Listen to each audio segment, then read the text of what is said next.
इस्लामाबाद हुकूमत ने तवानाई की बचत के लिए इक़दाम करते हुए मुल्क भर में तमाम शादी हॉल रात 10 बजे बंद और मार्केटें 8:30 बजे बंद करने का ऐलान कर दिया।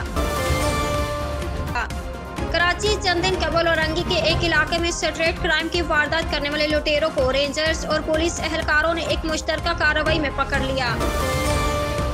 हुकूमत ने मुल्क भर में ई बाइक्स मुतारिफ कराने का ऐलान करते हुए कहा कि ऐसा प्रोग्राम बना रहे हैं कि अवाम को शिफ्टिंग के लिए फाइनेंस मुहैया हो।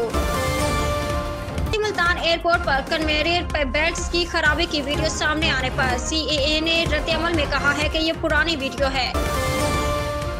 एविएशन इस्लामाबाद, कराची और लाहौर एयरपोर्ट्स को आउटसोर्स करने के फ्रेमवर्क को हतमी शक्ल दे दी।